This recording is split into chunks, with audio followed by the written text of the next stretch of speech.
And the result is that since 2008, that's a very short period again,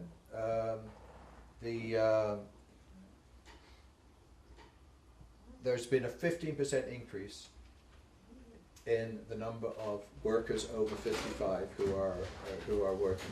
There's a steady increase in and actually I heard on the radio the other day they've done, doing one of these surveys of people's intentions. The majority of people approaching 60 expect they are going to be intend to work beyond 65.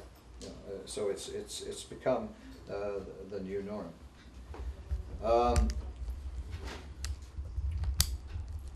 And at the same time, pressure to improve Canada Pension Plan, as a way of allowing people to retire with a certain amount of dignity at a certain age, was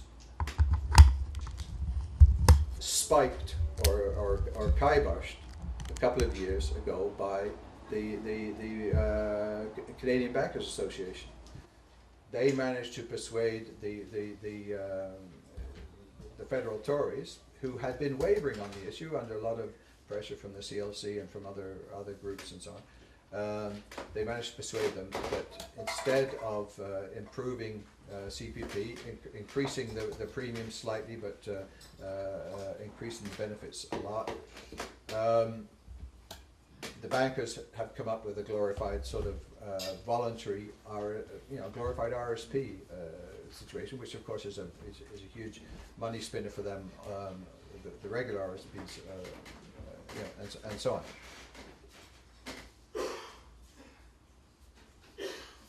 I'm not going to deal with the change that have taken place in workers' comp, although that's a whole part of this as well.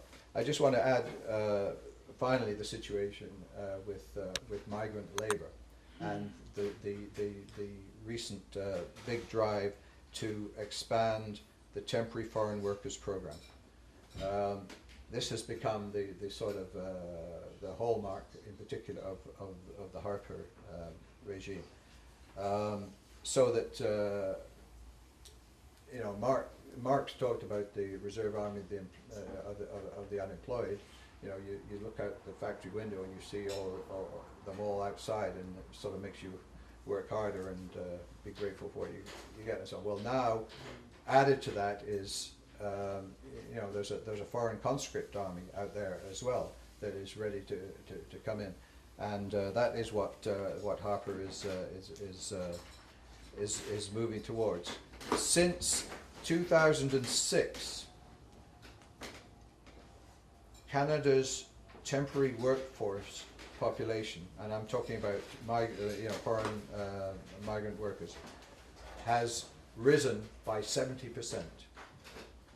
When Harper won power in 2006, there were 250,000 foreign temporary workers living in Canada. By 2010, 2 years ago, that had risen to 430,000 temporary workers. And we're talking about temporary workers, not just picking the grapes in Niagara and the tomatoes, but we're talking about working on oil rigs. We're talking about fish processing. We're talking about a whole range of things. And this isn't an immigration policy at all. This is a policy to get cheap labour and not. For capitalists, it's ideal because the social costs of reproduction of the workforce, which comes down to creating babies and so on, it all happens conveniently abroad. Outsourced. Yeah, it's all been outsourced. It's all happening. You bring them in for their season of work, or the maximum of 2 years of work, and then you send them home, and then you get the next lot, and so on and so forth. So you actually, it's a capitalist dream. You've got to, it's the definition of you're not responsible for all those costs, for all those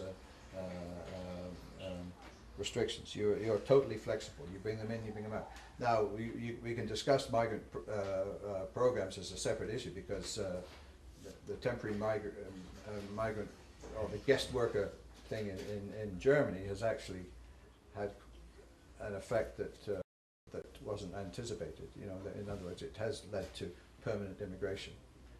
Partly because the capitalists themselves don't like hiring new people and training new people all the time. They would rather have you know, certain elements of a stable workforce as well. So there's some you know, some contradictions there. But that is you know, and of course now that is, you know, and there, the government, as people know, have said that they are allowed to be paid 50% less than the going rate in the industries to which they go. So they are quite clearly being targeted as cheap labour, and that of course has its effect on the wage demands and expectations of Canadian workers too. You know, because they get swamped by these things. So that is the situation that we are in now. That's just an overview of all the different areas that are being transformed. And the issue is, you know, we have been used in the past to having certain structures, and we've designed our campaigns and our fightbacks and our demands around that structure. Now that that structure has changed, what is to be done? You know, how should we be changing? What are the weak points in this evolution that we can exploit? You know, and so on. So that is what you know, what we have to wrestle with. Thank you.